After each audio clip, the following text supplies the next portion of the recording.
जैसे मैंने तुम्हें बताया चैप्टर का नाम क्या है, हाँ, दो चर होंगे इसमें और रैखिक समीकरण होगा। तो ये इसकी फॉर्म ये होती है ए एक्स प्लस बी वाई, ए एक्स प्लस बी वाई। ठीक है, ये क्या है, दो चर वाला एक रैखिक समीकरण है। सही है, ये क्या है, रैखिक समीकरण, समीकरण। ठीक है, दो चरों वाला, दो चरों वाला। तो दो चरों वाला रैखिक समीकरण है। ए एक्स प्लस बी वाई की क्या होगा, ए एक्स प्लस बी वाई की फॉर्म का होगा। ठीक है, जहाँ पे ए और बी ये क्या होंगे, कांस्टेंट होंगे। कांस्टेंट मतलब इनकी जगह कोई भी संख्या हो सकती है, 1 2 3 4, कुछ भी इनके साथ। ठीक है, जैसे मान लो ए क्या है, मान लो 2 रख लिया मैंने। सही है, बी मैंने 5 ले लिया। तो ये क्या हो गई, 2x प्लस 5 वाई क्या हो गई, रैखिक समीकरण हो गई। क्या हो गई, रैखिक समीकरण। ठीक है, जैसे मान लो ए की जगह मैंने कुछ और ले लिया, मान लो मैंने 3 ले लिया। सही है, मान लो मैंने ये 10 ले लिया, ये क्या, ये भी रैखिक समीकरण। मतलब ये क्या है, ये क्या है, ए और बी। सही है, और ये एक्स और वाई क्या है, एक्स और वाई क्या है, ये है चर। ठीक है, और ये क्या है, ये अचर। मतलब यहाँ पे ए और बी क्या होंगे, अचर होंगे। ठीक है, और एक्स और वाई क्या है, ये चर होंगे। समझ गए। अगर इस तरीके से तुम्हें कुछ भी मिलता है तो वो क्या कहलाएगा, रैखिक समीकरण कहलाएगा। सही है, क्या कहलाएगा, रैखिक समीकरण। ध्यान रखना, ए बी की जगह 1 तो है ही, 0 भी हो सकता है। ए और बी की जगह क्या हो सकता है, 0 भी हो सकता है। ठीक है, ए बी सी मतलब ए बी इनकी जगह क्या हो सकता है, 0 भी हो सकता है, 1 भी हो सकता है, 2 भी, या कुछ भी, कोई भी संख्या हो सकती है। ठीक है, जो कि क्या होती हैं, पूर्ण संख्याएं हो सकती हैं। पूर्ण संख्या हो, पूर्णांक हो, कुछ भी हो। ठीक है, माइनस की भी हो सकती हैं, ये प्लस की भी हो सकती हैं ए बी की जगह। ठीक है, कोई ज़रूरी नहीं है प्लस की होंगी, माइनस की भी हो सकती है। ये ऐसे भी हो सकता है, मान लो माइनस के 3x प्लस के 5 वाई, ऐसे भी हो सकता है। ये दोनों के दोनों माइनस के हो सकते हैं। सही है, समझ रहे हो नहीं, इतनी बात समझ गए। तो ये हो गया रैखिक समीकरण। अब इस पे हम कुछ सवाल करेंगे, इस पे हम सवाल करेंगे। तो रैखिक समीकरणों के युग्म को हल करने की बीजगणितीय विधि सीखेंगे हम। ठीक है, रैखिक, हाँ, रैखिक समीकरण को हाँ हल करने की बीजगणित बीजगणितीय विधि, बीजगणितीय विधि। ठीक है, तो इसमें इसको हल करने की कई सारी विधियां हैं। ठीक है, हाँ, तो धीरे धीरे हम जो है सारी विधि पढ़ेंगे शुरू से लास्ट तक। सही है, बज्रगुणन होती है, एक प्रतिस्थापन होती है। ठीक है, विलोपन होती है। ये क्या होती हैं, ये इसकी विधि होती हैं। अलग अलग विधि से इनके मान निकाले जाते हैं। जैसे प्रश्नावली 3.3 देखो, प्रश्नावली 3.3। ठीक है, तो इसमें पहला सवाल देखो, पहला सवाल क्या लिखा है, लिखा है निम्न रैखिक समीकरण युग्म को प्रतिस्थापन विधि से हल कीजिए। तो दो समीकरण दे रखी है, एक तो x प्लस वाई बराबर कितना है, 14।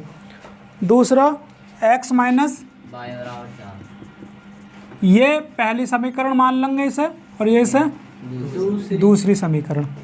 ठीक है, क्या करेंगे, हमें ये करना प्रतिस्थापन विधि। तो प्रतिस्थापन विधि क्या होती है समझ लो, पहले से यानी कि पहली या तो पहली समीकरण से या दूसरी समीकरण से। ठीक है, किसी एक का मान निकाल लो, फिर दूसरे में रख देंगे। तो पहले समीकरण मान लो मैंने ले ली समीकरण सेकंड, समीकरण सेकंड से। तो समीकरण सेकंड से मैं क्या कर रहा हूँ, यहाँ पे लिख लो पहले समीकरण सेकंड, पहले समीकरण सेकंड लिख लो। अब क्या, पहले x का मान निकाला था, अब क्या भी x का ही मान निकालो। यहाँ से क्या करेंगे, x का मान मैंने निकालने के लिए ध्यान दो, जैसे यहाँ पे तुम आ गए, ठीक, यहाँ पे आ गए, अब तुम्हारे दिमाग में आ रही होगी कि मैं किसका मान निकालूँ, x का मान निकालूँ, y का मान निकालूँ। प्रतिस्थापन में किसी एक का मान निकाल लो। मैं x का मान निकाल रहा हूँ, तो x का मान निकाल रहा हूँ, तो ये जो y है ना माइनस में, इसको दूसरी तरफ भेज दो। ये जब दूसरी तरफ आएगा ना, बराबर से जब ये इधर आता है तो चिन्ह बदलेगा, यानी कि चिन्ह चेंज करके जाएगा, ठीक है। तो x का मान कितना आ गया, 4 + y, ये हो गई समीकरण 3, ठीक। अब ये वाला मान इस वाली समीकरण में तो नहीं, क्योंकि ये वाली समीकरण तो हमने ली थी। यहाँ पे समीकरण पहली में प्रतिस्थापन कर दो, यानी कि यह मान समीकरण फर्स्ट में, ठीक है, समीकरण फर्स्ट में प्रतिस्थापित करने पर। तो जब प्रतिस्थापित करोगे तो यहाँ पे समीकरण फर्स्ट क्या, x + के y = 14। यहाँ पे क्या मान रख रहे हो तुम, x का मान रख रहे हो, x की जगह क्या रखोगे, 4 + y। जहाँ x था वहाँ 4 + y रख लो, ठीक है, इसकी जगह। और यहाँ प्लस का ये y ऐसे आ जाएगा बराबर 14। अब क्या हो रहा है इसमें, 4 ऐसे रह रहा, y और y जोड़ दो, 2y = 14, ठीक है। अब तुम्हें निकालना y का मान। तो y का मान निकालने के लिए पहले ये देखो, y के साथ जो y वाला पद है, ये है y वाला पद, ठीक है, इसके साथ कुछ जोड़ में, यानी कि प्लस में या माइनस में तो नहीं है। बोलोगे हाँ है, क्या है, 4 है प्लस का, ठीक है। तो पहले इसको प्लस वाले को भेजो इधर को, ठीक है, माइनस में आ जाएगा, प्लस का है माइनस में आ जाएगा। तो ये हो जाएगा 2y बराबर कितना, घटा लो, अब 14 में 4 गया 10। लेकिन y तो अभी थोड़ी निकल गया, y का मान, y के साथ अभी भी 2 है, तो यहाँ से 2 भी हटाना पड़ेगा, यानी कि 2 हटाओगे, कैसे हटाओगे, ये देखो y के साथ 2 का में गुणा में, यानी कि 2 गुणा में है, तो गुणा का जब इधर लेकर जाएंगे तो आएगा बटे में, यानी कि भाग में। बटे की चीज़ को हम भाग बोलते हैं। 2 पंजे 10, तो y बराबर कितना आ गया, 5। भाई 2 से काट दो, 2 एकम 2 और 2 पंजे 10, ये कितना आ जाएगा, 5/1, बटे का 1 छोड़ देंगे, ऐसे ही आ जाएगा। तो y का मान कितना आ गया, 5, ठीक है। अब ये y का मान क्या करोगे, y का मान इस समीकरण 3 में रख दो, ठीक है। तो y का मान समीकरण 3 में प्रतिस्थापित करने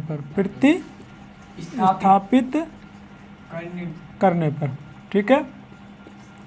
तो प्रतिस्थापित करो, क्या है, x बराबर 4 + के y, x की जगह x रहेगा 4 + y की जगह 5 डाल दो, ठीक है। और क्या हो रहा है, ये जुड़ रहा है, 4 और 5 कितना होगा, 9। तो x का मान 9 आ गया। तो ये x का मान 9 आ गया और y का मान कितना है, 5। यही क्या होगा साहब, आंसर होगा। ये प्रतिस्थापन विधि है, ठीक है। यानी कि किसी एक समीकरण से या तो x का या y का मान निकालो और दूसरे समीकरण में रख दो। वहाँ से क्या होगा, अगर तुमने यहाँ से x का मान निकाला तो y का मान निकलेगा, और यहाँ से अगर y का मान निकाला तो x का मान निकलेगा। जो भी आएगा इस समीकरण 3 में रख दो। ये है प्रतिस्थापन विधि।